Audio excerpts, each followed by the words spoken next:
Halo semua, balik lagi di channel Teraokun. Sebelum pembahasannya dimulai, silahkan klik tombol subscribe dan aktifkan lonceng notifikasinya supaya kalian gak ketinggalan info dan teori terbaru seputar One Piece. Buat kalian yang mau informasi tambahan soal SBS atau databook, kalian bisa follow Instagram Teraokun. Di sana admin akan memposting soal SBS, databook, dan berbagai teori singkat. Sekarang lanjut ke pembahasan. Manga One Piece Chapter 1085 telah terbit dan memperlihatkan berbagai hal menarik. Dalam video kali ini, channel Teraokun akan membahas tentang chapter terbaru ini dengan memberikan pendapat dan juga beberapa teori. Chapter kali ini berjudul Kematian Nefertari Cobra.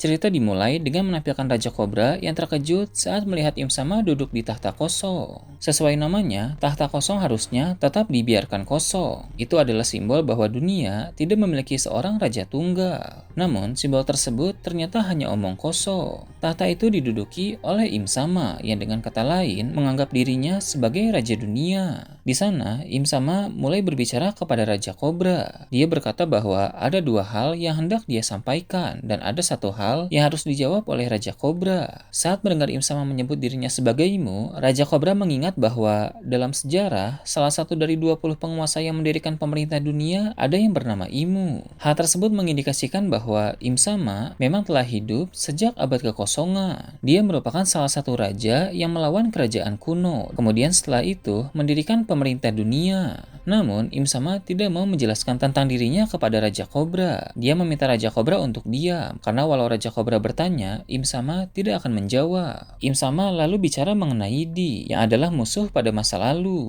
Di merupakan lawan dari para penguasa yang dulunya beraliansi. Jadi, jelas bahwa kerajaan kuno yang mereka hadapi berisi orang-orang Di. Meski begitu, para penyandang Di yang ada sekarang bagi Im Sama tak lebih dari cangkang kosong, karena orang-orang itu tidak tahu apa sebenarnya arti dari Di. Im Sama juga menceritakan tentang suatu kesalahan yang dulu pernah dilakukan oleh Ratu Lily. Kesalahan itu membuat para peneliti dari masa ke masa mencari tahu tentang abad kekosongan dan membuat para bajak laut mencari Poneglyph. Jika bukan karena kesalahan Ratu Lily, menurut Im Sama, Poneglyph tidak akan tersebar ke seluruh dunia. Namun, Im Sama juga memiliki dugaan bahwa semua yang terjadi hanyalah bagian dari skenario buruk. Mungkin apa yang dilakukan oleh Ratu Lily dulu bukan sebuah kesalahan, melainkan memang sengaja karena dia berencana melepaskan semua Poneglyph. Setelah Im Sama mengatakan hal tersebut, semua Gorosei langsung mengarahkan senjata kepada Raja Cobra. Im Sama pun lanjut bicara dengan berkata bahwa jawaban dari hal itu sepertinya terdapat dari surat yang disinggung oleh Raja Cobra. Beberapa saat yang lalu, Raja Cobra menyebut Ratu Lily dari keluarga Nefertari. Tapi Im Sama ingin tahu siapa nama lengkap Ratu Lily yang tertulis sebagai pengirim surat itu. Dalam hati, Raja Cobra pun menyadari bahwa dia tidak akan keluar hidup-hidup dari sana. Dia sudah bisa menduga bahwa kematian telah ada di depan mata. Meski begitu, Raja Cobra tetap masih mempertanyakan tentang nasibnya di sana. Apakah bisa keluar hidup-hidup atau tidak? Salah seorang Gorosei berkata bahwa nasib Raja Cobra telah ditentukan sejak dia melihat Im Sama. Dengan kata lain, orang luar yang melihat Im Sama memang harus mati. Raja Cobra pun tidak terkejut akan hal itu, sebab dia telah melihat hal tabu paling besar di dunia.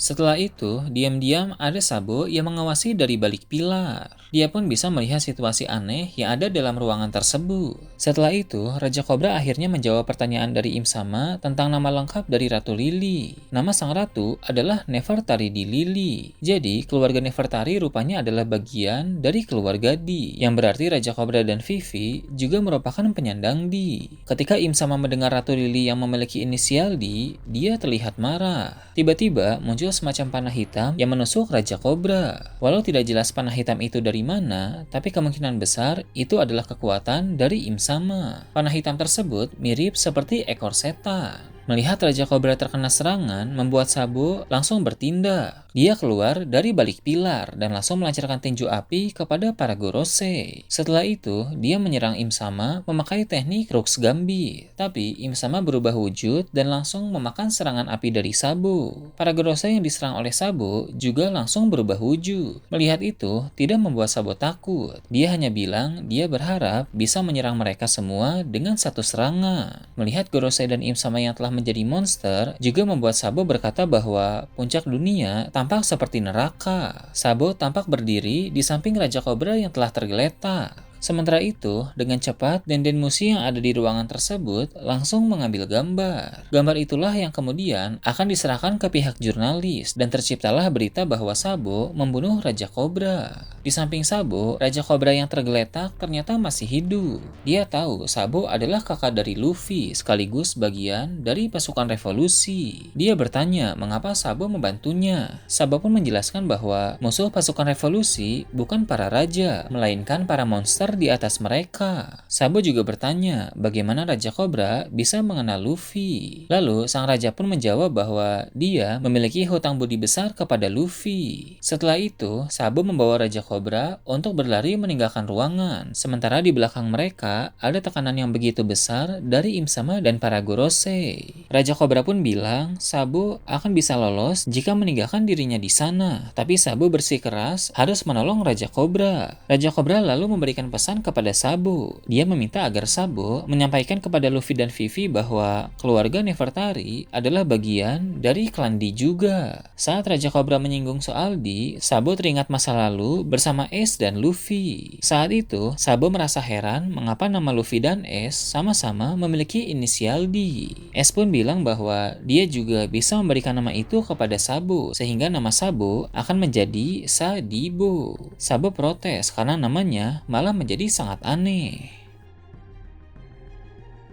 Setelah mengenang kejadian tersebut, tiba-tiba panah hitam yang menyerupai ekor setan itu mengejar Sabo dan Raja Kobra. Panah tersebut pun menusuk mereka berdua dan membuat Sabo sangat kesakitan. Im Sama pun berniat menyerang Sabo dan Raja Kobra lagi, tapi Raja Kobra memakai sisa tenaganya untuk berdiri dan pasang badan demi melindungi Sabo. Sambil melakukan itu, Raja Kobra mengucapkan sepenggal isi dari surat Ratu Lili. Ada bagian yang tidak jelas dari surat itu karena tertutup auman dari Im Sama. Namun, yang bisa diketahui, surat itu berisi lindungi Poneglyph dan kibarkan bendera fajar bagi dunia. Setelah itu, serangan Im Sama mengenai Raja Kobra, sehingga Raja Kobra pun langsung tewas. Berhubung ada kata fajar dalam surat Ratu Lili, rasanya hal tersebut semakin menguatkan teori tentang apa sebenarnya arti dari inisial D. Kemungkinan besar, D adalah daun, atau yang berarti fajar.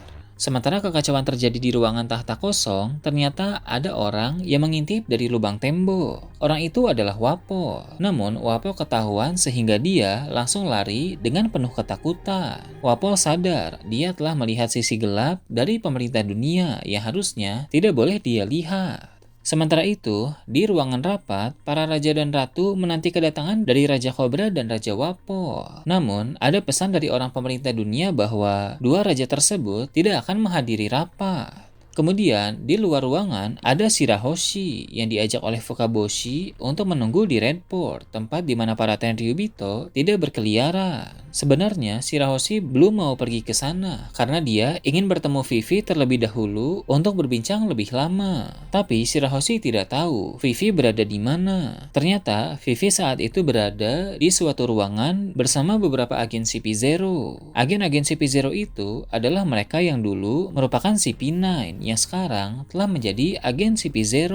Di sana, Vivi diikat dan ditahan oleh mereka. Jabra sebagai salah satu CP0 di tempat itu menjelaskan dua hal penting yang baru saja terjadi. Pertama, Sai dan Leo mendeklarasikan diri mereka sebagai bawahan Luffy karena mereka berdua melakukan percobaan pembunuhan terhadap Tenryubito. Kedua, Fujitora ternyata membantu pasukan revolusi membebaskan para budak dan hal tersebut membuat Ryokugyo sangat kesal. Sementara itu, tiba-tiba Wapol yang sedang melarikan diri muncul di ruangan Vivi dan para agen CP0 berada. Fokus CP0 teralihkan oleh Wapol dan tanpa mereka sadari, Vivi sudah mengambil kesempatan. Dia memegang tubuh Wapol sehingga Vivi ikut terbawa oleh Wapol yang sedang berlari. Vivi bertanya Wapol hendak kemana. Wapol pun bilang jika bisa dia ingin ke ujung dunia, tempat di mana dia tidak bisa ditemukan. Vivi pun meminta Wapol untuk membawanya juga. Istri dari Wapol melihat Wapol dan Vivi sedang melarikan diri bersama, yang mana itu membuat dia sangat terkejut. Nah itu tadi review dan teori tentang One Piece chapter 1085. Gimana menurut kalian? Silahkan tulis di kolom komentar di bawah. Oke, segitu aja untuk pembahasan kali ini. Jangan lupa like, share, dan subscribe untuk video menarik selanjutnya. Gue Toraukun, Shambles.